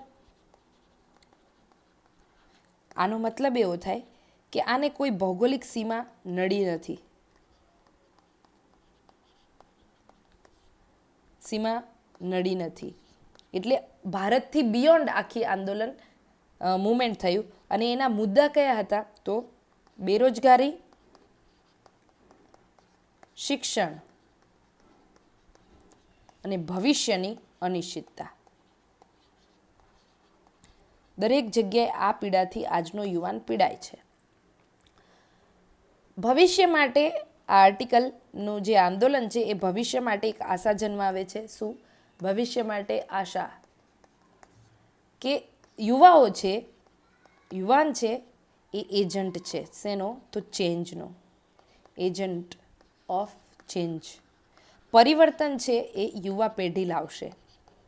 પરિવર્તન યુવા પેઢીના હાથમાં છે. અને લોકશાહીના સ્તંભ તરીકે પણ એમની એક મજબૂત ભૂમિકા છે. માટે આ યુવાનોએ વિદેશમાં સ્થાયી થવાના બદલે ભારતના લોકતંત્ર માટે, ભારતને આત્મનિર્ભર અને વિકસિત બનાવવા માટે પ્રયત્ન કરવો એ આંદોલન પછી એમની ભૂમિકા છે. હવે આગળ એક બીજો પણ પોઈન્ટ હતો કે જે રાજનીતિમાં એક સરમુખત્યારશાહી, બરાબર, સરમુખત્યારશાહી અને બીજું શું હતું? ભ્રષ્ટાચાર. આને પણ ઉઘાડો પાડ્યો છે આ આંદોલને. અને આ આંદોલનમાં સંગીત, મીમ્સ, કવિતા અને હાસ્ય કટાક્ષ આનું બળ નવા સ્વરૂપમાં જોવા મળ્યું. આગળ યુવાનોનો અંતે સંદેશ શું હતો? યુદ્ધ નહીં પણ શાંતિ. બરોબર, યુદ્ધ નહીં પણ શાંતિ અને શિક્ષણ અને જોબ્સ. આ એમનો સંદેશ છે, આ એમની માંગ છે. તો આ વસ્તુ છે. આર્ટિકલ આપણને પીપલ ટુ પીપલ ડિપ્લોમસીનો, પીપલ ટુ પીપલ ડિપ્લોમસી, જે RSS પણ અત્યારે આનું નેતૃત્વ કરીને કહે છે કે ઇન્ડિયા પાકિસ્તાન વચ્ચે પીપલ ટુ પીપલ કોન્ટેક્ટ વધવા જોઈએ. તો આ આંદોલન છે એને આ વસ્તુ માટે પણ એક તકનું સર્જન કર્યું છે. બરાબર. સાથે આપણે બીજું એક વસ્તુ આમાં શીખ્યા અને એ છે કે કઈ રીતે, બરાબર, સોશિયલ મીડિયા છે એ બે ધારી તલવાર. તો આ અત્યારે જે થયું એ પોઝિટિવ હતું. મોબ લિન્ચિંગ, મુસ્લિમો વિરુદ્ધ આપણે જે દ્વેષની ભાવના ફેલાવીએ છીએ, પછી ટ્રોલ કરવાના, કોઈને હેટ સ્પીચ કહેવાની, તો આ બધી એની નેગેટિવ સાઈડ છે. બરાબર, એક વસ્તુ આ હતું. આની સાથે બીજું વસ્તુ આ આર્ટિકલમાં, યસ, આટલા 7-8 ડાયમેન્શન આપણે જનરેટ કરી શકીએ તો બહુ થઈ ગયું. અને આ ડાયમેન્શન છે એ તમારે ઘણી બધી જગ્યાએ, મલ્ટિપલ જગ્યાએ ઉપયોગમાં લેવાના છે. હવે આપણો જે આર્ટિકલ છે એ લાસ્ટ આર્ટિકલ એ આપણે જોઈ લઈએ. એ છે શશી થરૂરે લખ્યો છે. અને એ આર્ટિકલ એ કહેવા માંગે છે કે જે અત્યારે 850 સીટ આપણે સંસદમાં બનાવી છે, તો એ 850 સીટનો ખરેખર અર્થ શું છે? કેમ, શું આમ કરવું એ જરૂરી હતું કે પછી આપણે બસ આને પણ એક પોલિટિકલ સ્ટન્ટ તરીકે કર્યું છે? તો આર્ટિકલને જોઈએ કે the government seeming determination to proceed with revised delimitation drastically increase the size of Lok Sabha from 8 to 4 or 850, એટલે 824 અથવા તો 850 સીટ. અને આ વસ્તુ છે એ ઇન્ડિયા માટે વોટરશેડ મુવમેન્ટ છે, પણ કેવી? તો ડિઝાસ્ટ્રસ. હવે જોઈએ, લોકસભાની બેઠકોની સંખ્યા વધારી 824થી 850 કરવાના સરકારી પ્રસ્તાવથી ભારતની સંસ્થાકીય વ્યવસ્થાઓમાં મોટું નુકસાન થઈ શકે છે. સરકાર દ્વારા તો એવું કારણ આપવામાં આવી રહ્યું છે કે 1972માં લોકસભાની 543 બેઠકો સ્થિર રાખવામાં આવી હતી, પરંતુ અત્યારે વસ્તી છે એ ડબલ કરતાં વધુ થઈ ગઈ છે, માટે બેઠકો વધારવાની જરૂર છે. પરંતુ લોકશાહીમાં જે આ તર્ક આપવામાં આવી રહ્યું છે એ તર્ક પાછળ પ્રોફાઉન્ડ હેઝાર્ડ છુપાયેલું છે, ક્યાંક ને ક્યાંક મોટું જોખમ છે. Amid all the other major challenge, ઘણી બધી ચેલેન્જ ભારત પાસે છે, એનામાં એક છે વસ્તી નિયંત્રણમાં સફળ રહેલા દક્ષિણના જે રાજ્યો છે એને નુકસાન થાય એ રીતે અને ઉત્તરના જે રાજ્યને ફાયદો થાય એ રીતે રાજકીય વિવાદનો અત્યારે એક મૂળભૂત પ્રશ્ન ઉભરી રહ્યો છે. શું આટલી વિશાળ સંસદ બનાવવી કોઈ રીતે યોગ્ય છે ખરી? એક પ્રશ્ન અહીંયા શશી થરૂરે કર્યો છે કે શું આટલી મોટી મેસિવ સ્ટ્રક્ચરલની જે આપણે બનાવી રહ્યા છે એ યોગ્ય છે ખરું? વિશ્વની કોઈ પણ વિકસિત લોકશાહી સંસ્થા આવું નથી કરતી, તો આપણે કેમ કરી રહ્યા છીએ? નો એસ્ટાબ્લિશ્ડ ડેમોક્રેસી ડસ, કોઈ પણ ડેમોક્રેસી આવું કર્યું નથી, આપણે કેમ કરી રહ્યા છીએ? દરેક every mature democratic system recognise the parliament must be capped at size that permits genuine legislative scrutiny, cohesive debate, individual member participation. દરેક પરિપક્વ લોકશાહી હોય એનું એક વસ્તુ નક્કી છે કે સંસદનું કદ મર્યાદિત હોવું જોઈએ, જેમાં અર્થપૂર્ણ એથી તેમાં અર્થપૂર્ણ ચર્ચા થઈ શકે અને દરેક સભ્ય ચર્ચામાં ભાગ લઈ શકે.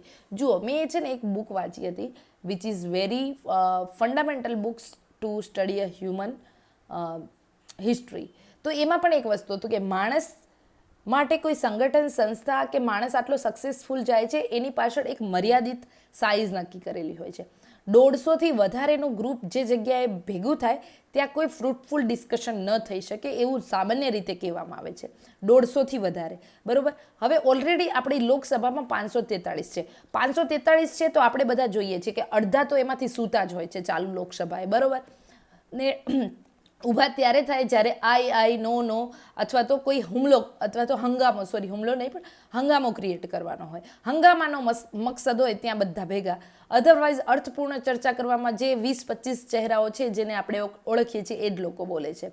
ઓકે, તો હવે 850 કરશો તો અર્થપૂર્ણ જે ડિસ્કશન જે થતું હતું એ પણ કદાચ નહીં થાય એવું શશી થરૂરનું પણ કહેવું છે. અને મેં એક બુક વાંચી છે એમાં પણ ક્યાંક ને ક્યાંક આવું રિલેવન્સ ઊભું થાય છે કે સભા સંગઠન છે ને એમાં 150ની સંખ્યા છે ને એ બહુ લિમિટેડ અને બહુ વ્યવસ્થિત આંકડો છે. 150થી વધારે ગ્રુપ મોટું થાય તો એનો બહુ કોઈ અર્થ રહેતો નથી. લોકસભાની જે 850 બેઠકો સુધી લઈ જઈને જેટલી બેઠકો દુનિયાની અન્ય કોઈ લોકશાહી સંસદમાં નથી, તો આ માટે ભારત માટે પણ આ એક જોખમી માર્ગ છે એવું શશી થરૂરનું કહેવું છે. હવે આગળ વાત છે કે ડેમોક્રેટિક થિયરી આપણે જે જોઈએ, ડેમોક્રેટિક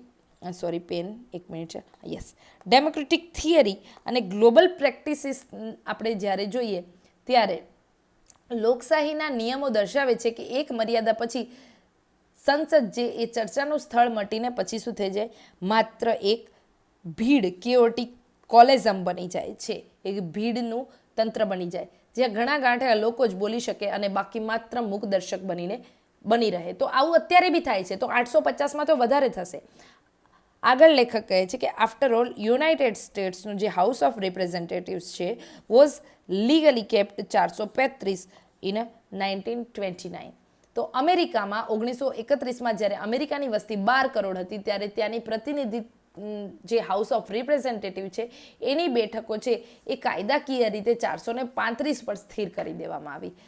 આજે અમેરિકાની પોપ્યુલેશન છે એ 33.5 કરોડથી વધારે થઈ ગઈ, તો પણ એની બેઠકો છે એ 435 જ છે. અમેરિકા સમજે છે કે વસ્તીના આધારે પ્રતિનિધિઓ વધારવાથી કાયદાકીય પ્રક્રિયા છે એ ઠપ થઈ શકે છે. The legislative process can be paralyse, બરોબર, એને લકવો લાગી શકે છે. તો પોલિસી પેરાલિસિસ તો ઓલરેડી ભારતમાં છે, પછી લેજિસ્લેટિવ પ્રોસેસમાં કાયદાને ઘડવામાં પણ આ સમસ્યા થઈ શકે છે. ઇન્સ્ટેડ ઓફ, તેના બદલે ઈચ મેમ્બર સિમ્પલી રિપ્રેઝેન્ટ, દરેક સભ્ય વધુ મતદારોનું પ્રતિનિધિત્વ કરે છે અને સ્થાનિક સ્ટાફ તથા ટેકનોલોજીના મદદથી ત્યાં કામ કરે છે. Indian MP can do that two, અને ભારતીય સંસદો પણ કદાચ આ જ પદ્ધતિથી કામ કરી શકે. ધ રિયાલિટી ઓફ 850 મેમ્બર, 850 સભ્યોવાળી લોકસભાની વાસ્તવિકતા સંસદો માટે ખૂબ જ જોખમપૂર્ણ બની શકે છે. આર ડિવાસ્ટેટિંગ, જોખમપૂર્ણ બની શકે છે.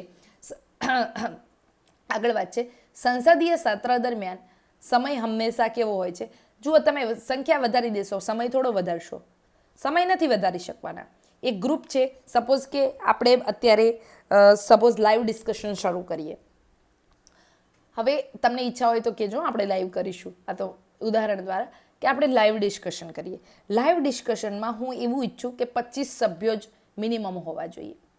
હવે કોઈ લાઈવ ડિસ્કશન બીજું કોઈ કરાવે, એને કોઈ લિમિટ જ નથી રાખી. એને કીધું કે 1000 અથવા તો 850 લઈ લઈએ, ચલો 850 લોકો હોવા જોઈએ. તો કયું ડિસ્કશન વધારે ફ્રૂટફુલ રહેશે કોઈ પણ વ્યક્તિ માટે? મર્યાદિત સંખ્યાવાળું. બિકોઝ એમાં એને મોકો મળશે પોતાની વાત રાખવાનો. 850માં નહીં, 850 લાઈવ કરીને 1 કલાક કરાવે ને 25 લોકોને લાઈવ લઈને 1 કલાક કરાવે, તો 1 કલાકમાં 25નું રિપ્રેઝન્ટેશન બોલવામાં વધારે થાય કે 850નું? તો આ જ વસ્તુ સેમ કોની સાથે થઈ રહી છે? તો આ જે સભ્યો છે 850 લોકસભાના છે એની સાથે. In a standard parliamentary session, time is unyielding and scarce resources. સંસદીય સત્ર દરમિયાન સમય હંમેશા સ્કેર એટલે કે મર્યાદિત હોય છે. હવે આપણે જ્યાં ક્વેશ્ચન અવર્સને ગણીએ, પ્રશ્નોત્તરીનો જે કાળ છે એ કોઈ પણ મહત્વપૂર્ણ બિલ પર ચર્ચા કરવાને ધ્યાનમાં લે છે. જો ચર્ચા માટે 4 કલાક ફાળવવામાં આવે તો 850માંથી માંડ 15થી 20 સાંસદો, 15થી 20 જેટલા સાંસદો જ ભાગ લઈ શકે 850માંથી. 4 કલાક ફાળવો તો. ઇન પ્રેક્ટિસ પાછળ બેસતા જે બેક બેન્ચર્સ છે, જે નાના પક્ષોના સાંસદોને આમાં કોઈ બોલવાની તક જ નહીં મળે. બરોબર? એટલે એમની આર્ગ્યુમેન્ટ તો બહુ સ્ટ્રોંગ છે શશી થરૂરની. બરોબર? આગળ હવે એ કહે છે કે વિથ અન ઓવરસાઇઝ પાર્લામેન્ટ, જેમ જેમ આ સંસદની સંખ્યા તમે વધારી રહ્યા છો, આટલી મોટી સંસદમાં મોટાભાગના સાંસદો તેમના 5 વર્ષના કાર્યકાળ દરમિયાન ક્યારે પણ સવાલ નહીં પૂછી શકે કે ન તો કોઈ ચર્ચામાં ભાગ લઈ શકશે. તેઓ માત્ર પક્ષના આદેશ પર હાથ ઊંચા કરી અને મુખ સાક્ષી થઈને બેસી રહેશે. આનાથી ભારતીય લોકશાહીમાં સંસદની ભૂમિકાનો ડેમેજ થશે. સંસદની ઘટતી ભૂમિકા જે છે એની સમસ્યા અત્યારે છે ને એ વધારે ગંભીર બનશે. તાજેતરના વર્ષોમાં સંસદના દિવસો ઘટ્યા છે. વગર ચર્ચાએ બિલો પસાર થવાની પ્રવૃત્તિ વધી છે. વિપક્ષને નજરઅંદાજ કરવામાં આવે છે. તો આ બધું કેરેક્ટર જે છે, ધ શ્રિંકિંગ રોલ ઓફ પાર્લામેન્ટ એ વધશે. રિસન્ટ સમયમાં જે પણ આપણે વાત કરી કે જે રીતે ઓપોઝિશનનો ફ્રિકવન્ટલી એમને સાઇડલાઇન કરવામાં આવે, કમિટીને સ્ક્રુટિની કરવામાં નથી આવતી, બિલને કોઈ પણ જાતની ચર્ચા વગર વોઇસ વોટથી પસાર કરી દેવામાં આવે છે. તો હવે જે સેંકડો નવા જે નાના સભ્યો આમાં ઉમેરાશે તો એમની સમસ્યા વધારે ગંભીર બનશે અને આ ગુણવત્તા છે એ વધારે કથળશે. આગળ લેખક કહે છે, an oversight legislation where the vast majority of members have no voice suit an executive that preference compliance over scrutiny. Okay, જે સંસદમાં મોટાભાગના સભ્યોનો અવાજ જ ન હોય તે સરકાર માટે અનુકૂળ રહે, કારણ કે તે સવાલો કરવાના જ નથી, તો એ સવાલોનો સામનો સરકારે કરવાનો નથી. જ્યારે સંસદ ચર્ચા કરવા માટે ખૂબ મોટી થઈ જાય ત્યારે પોતાનું જે મોનિટરિંગ છે it naturally ceded oversight power to the executive cabinet. તો એક્ઝિક્યુટિવ કેબિનેટ ઉપર જે નજર, જે મોનિટરિંગ એમનું કરવામાં આવી રહ્યું છે એ વધારે ઘટશે અને એની ગુણવત્તા પણ ઘટશે. તો સાંસદોનું મહત્ત્વ પણ ઘટી જાય. જુઓ, 100 યુપીએસસી છે, એમાં આઈએએસની સીટ 100 છે. કદાચ 1000 આઈએએસ હોય તો, હું કહું લાખો આઈએએસ હોય તો, જેટલા પ્યુન છે, જે ક્લાર્ક છે, એનું જે મહેકમ છે એટલું બધું મહેકમ આઈએએસનું, તો આઈએએસનું મહત્ત્વ ન રહે. તો સાંસદોનું મહત્ત્વ 543 છે એ બરાબર છે.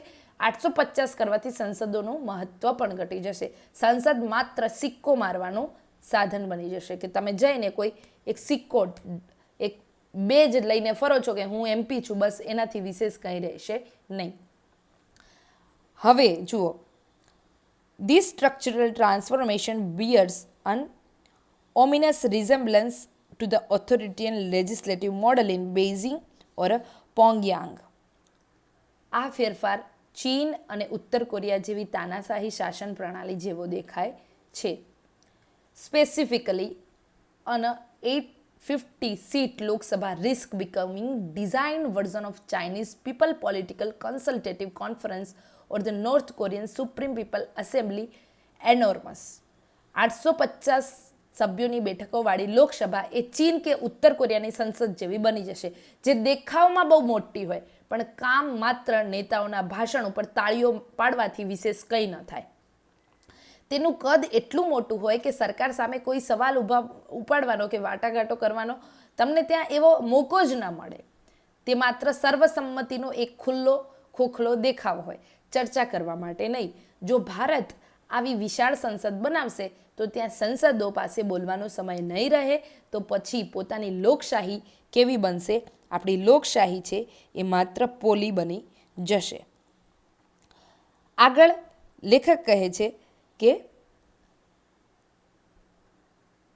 far better to save the extra expenditure on salaries, accommodation, travel, pension and 300 more MPs જે નવા નિમાવાના છે એના પાછળ તમે જે ખર્ચ કરશો, એમને સારી ઓફિસો આપશો, તમે એને સેલરી આપશો, તમે એને પેન્શન આપશો, તમે એમના ફેમિલી મેમ્બર્સના બધા અલોવન્સ ઉપાડશો, તો ડેમોક્રેસીમાં આ બધું અત્યારે તો પરવડી શકે એમ નથી. અને આ 300 સાંસદોના જે તમે વધારે ખર્ચા ઉઠાવશો એના કરતાં આપણે આ ખર્ચો છે એ બીજી જગ્યાએ કરવો જોઈએ. The government primary defense that single MP cannot effectively represent 2 to 3 million citizens is a policy that misinterprets role of national lawmaker. જુઓ, 20 થી 30 લાખ નાગરિકોનું પ્રતિનિધિત્વ એક MP ન કરી શકે, આ વસ્તુ એ રાષ્ટ્રીય જે આપણો કાયદો ઘડનાર જે ભૂમિકામાં જે મૂળભૂત નેતાઓ હતા એમની સમજને ખોટી રીતે પુરવાર કર્યા જેવું છે. સંસદની બંધારણીય ફરજ રાષ્ટ્રીય કાયદા, વિદેશ નીતિ અને સરકારની જવાબદારી નક્કી કરવાની છે. કોઈ પણ MP છે એની કોન્સ્ટિટ્યુશનલ ડ્યુટી એ છે કે નેશનલ લેજિસ્લેશન, ફોરેન પોલિસી અને મેક્રો ઇકોનોમિક ગવર્નન્સ અને holding the union executive accountable, જે યુનિયન જે કેન્દ્રીય કેબિનેટ છે એને જવાબદેહી બનાવવી, અર્થવ્યવસ્થાનું જે મેક્રો ઇકોનોમિક શાસન છે એ સુધારવું, ફોરેન પોલિસી સુધારવી અને નેશનલ લેજિસ્લેશન છે એના તરફ એની બંધારણીય ફરજ છે. તે કોઈ નગરસેવક કે ધારાસભ્ય નથી. They are not a municipal councillor or MLA, MP છે, બરોબર. If India establish a sharp institutional demarcation between roles of member of legislative assembly and member of parliament, a smaller focused group of MPs could easily represent the large constituency. બરોબર, એટલે સુધારો જે વ્યવસ્થા છે એનામાં કરવાની જરૂર છે. એટલે શું કહે છે કે જો ધારાસભ્યો અને સાંસદોની ભૂમિકાઓ સ્પષ્ટ કરવામાં આવે, નાના જૂથના સાંસદોને પણ મોટા મત વિસ્તારો માટે ટ્રેન કરવામાં આવે, એમને કોન્સ્ટિટ્યુશનલ ઇથોસ એમના મગજમાં એથિકલી બેસાડવામાં આવે, તો ભલે ને મોટા મત વિસ્તાર હોય પણ એનું પ્રતિનિધિત્વ એ બળવાન વ્યક્તિ કરી શકે જે આ નીતિમત્તાથી, આ એથિક્સથી, આ સ્કિલથી ચાલતો હોય. તો આગળ લેખક કહે છે કે લોકલ ગ્રીવાન્સીસ, મ્યુનિસિપલ ઇન્ફ્રાસ્ટ્રક્ચર અને સિવિક એમ્યુનિટીઝ છે એ અત્યારે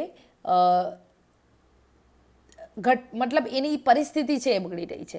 સ્થાનિક પ્રશ્નો તમે લઈ લો, કોઈ પણ સુવિધાઓ લઈ લો, રાજ્ય સરકાર કે સ્થાનિક સરકારની સંસ્થાઓ જે આપે છે એ વસ્તી વધારાને કારણે બગડે છે કે ધારાસભ્યોની સંખ્યામાં વધારો ઘટાડો થવાથી?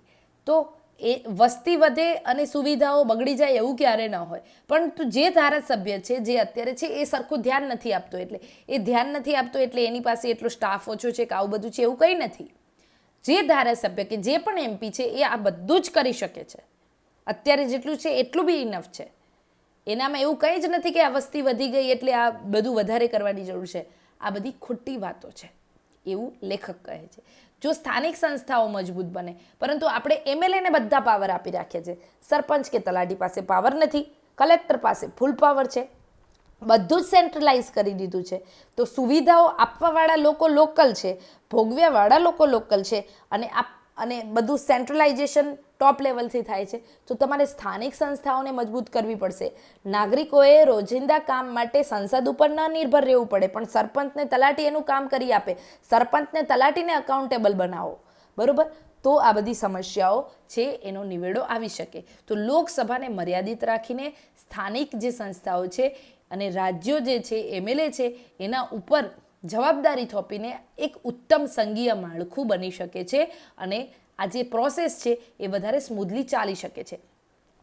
આગળ હવે લાસ્ટ પેરેગ્રાફમાં શશી થરૂર કહે છે કે લોકસભા જે 850 એની સંખ્યા વધારવાનો જે આ પ્રસ્તાવ છે એ એવી સંસદ બનશે જે શાસનનું મંચ નહીં પરંતુ સરકારનો પડઘો પાડતી એક જગ્યા બની જશે. The house is not a forum of governance, એ શાસનનું મંચ નહીં બને પરંતુ ઇકો ચેમ્બર બનશે. શેની? તો ગવર્મેન્ટની, કે જ્યાં રોજના આ જે હંગામાઓ ક્રિએટ થશે. આપણે સમજવું જોઈએ કે સાચું પ્રતિનિધિત્વ છે એ શેમાં રહેલું છે? એ સ્ક્રુટિનીમાં રહેલું છે, એ ક્વોલિટી ડિબેટમાં રહેલું છે અને સ્થાનિક સરકારોના સશક્તિકરણમાં રહેલું છે. તો આપણે the complete future of our democracy is must realise true representation line in a quality of debate, rigorous legislative કમિટીની સ્ક્રુટિની અને લોકલ લેવલે જે પણ ગવર્નન્સ છે એમને વધારે પાવર્સ અને વધારે શક્તિ આપવી અને માત્ર સંખ્યાઓ વધારવાથી નહીં કે ભીડ ભેગી કરવાથી નથી. ટૂંકમાં ડેમોક્રેટિક ડિસ્કોર્સ છે એ જો સંખ્યા વધારી દેશો, મેગા ચેમ્બર બનાવી દેશો તો એ મેગા ચેમ્બર એમ્પ્ટી થિયેટર બની જશે. એમાં કોઈ કશો રોલ ભજવશે નહીં, માત્ર વાતો કરશે. તો આ હતો શશી થરૂરનો આર્ટિકલ. હવે આ આર્ટિકલ પણ હું તમને ફટાફટ આપણે જે ફોર્મમાં ડિસ્કશન કરીએ છીએ એમાં સમજાવી દઉં. જો ડિસ્કશન લાંબુ થઈ રહ્યું છે પણ અલ્ટિમેટ યુ ગાઈઝ નો કે આ ડિસ્કશન લાંબુ એટલા માટે થઈ રહ્યું છે કે આપણે દરેક વસ્તુને સરસ રીતે એકદમ શાંતિથી પ્રોપર વેમાં સમજીએ છીએ.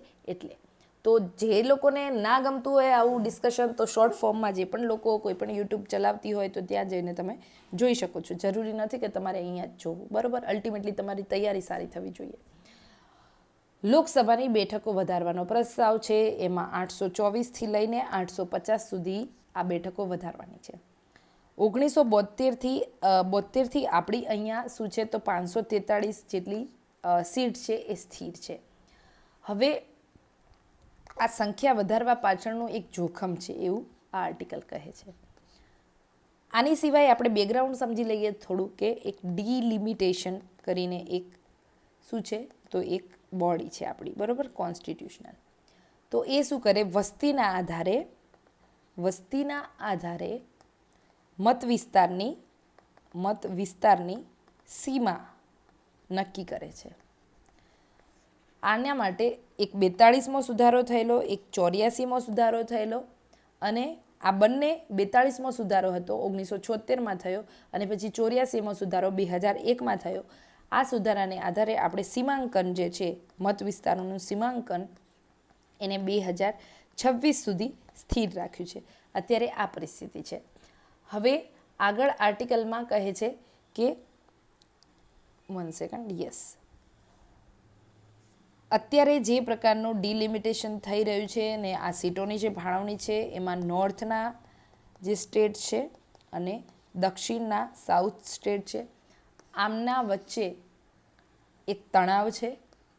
કેમ? તો એમનું રિપ્રેઝન્ટેશન છે એનો તફાવત હવે વધશે આના લીધે અને જેને વસ્તી નિયંત્રિત કરી એને ઉલટાનો ગેરફાયદો થશે. આગળ લેખક વાત કરે છે બીજી એક કે આ સંસદ છે એની જે સંખ્યા 850 કરવાની છે તો આ અમર્યાદિત સંખ્યા છે. આનાથી ડિબેટ, ડિસ્કશન, ડિસ્કોર્સનું માળખું છે એ ખોરવાશે. આપણે જે ક્વેશ્ચન અવર્સ છે એ 4 કલાક આપવામાં આવે તો 15થી 20 સભ્યો જ માંડ એમાં પોતાની વાત મૂકી શકે. બાકીના 850માંથી 830 છે એ માત્ર મૂક પ્રેક્ષક તરીકે બેસી રહે. આવી સ્થિતિ બની શકે. હાલ પણ તમે જુઓ 545માંથી 40 લોકો જ બોલે છે. તો જે ડેલિબરેટિવ ડેમોક્રેસી છે, ડેલિબરેટિવ, ઓકે, આ બધા ટર્મ યાદ રાખવાના છે. ડેલિબરેટિવ ડેમોક્રેસી વિચાર વિમર્શ આધારિત એક જે ચર્ચા છે એની ગુણવત્તા છે એ ખોરવાશે. ગુણવત્તા ખોરવાશે. આગળ એક ઉદાહરણ આપ્યા અહીંયા આપણે અમેરિકાનું, બરોબર. ત્યાં 435 ફિક્સ છે. 12 કરોડ જનસંખ્યા હતી, અત્યારે વધીને 12 દુ 24, એટલે ડબલ કરતાં વધી ગઈ. અત્યારે 33 કરોડ છે, તો પણ એને 435 ફિક્સ રાખી છે. બીજું ઉદાહરણ આપ્યું ચીન અને ઉત્તર કોરિયાનું. ચીન, ઉત્તર કોરિયા, આ બધામાં પણ આ સમસ્યા જોવા મળી કે ત્યાંની જે ઓથોરિટેરિયન ગવર્મેન્ટ છે એની સંસદો મોટી છે, પણ એકચ્યુઅલી ત્યાં ક્વોલિટી ડિસ્કશન નથી થતું. તો વસ્તુ મૂળ આ આર્ટિકલમાંથી આ જ શીખવાની છે કે શું સંખ્યા વધારી દેવાથી ડેમોક્રેસીની જે વાસ્તવિકતા છે, એની ગુણવત્તા છે, એ જળવાશે કે નહીં. તો આશા છે કે આપ સૌ મિત્રોને આ આર્ટિકલનું ડિસ્કશન ગમ્યું હશે. આપણે ફરી મળીશું ફરી આવા મહત્ત્વના આર્ટિકલ સાથે. ત્યાં સુધી આપ સૌ મિત્રોની તૈયારી ખૂબ સારી રીતે ચાલતી રહે એવી આશા સાથે થેન્ક યુ સો મચ.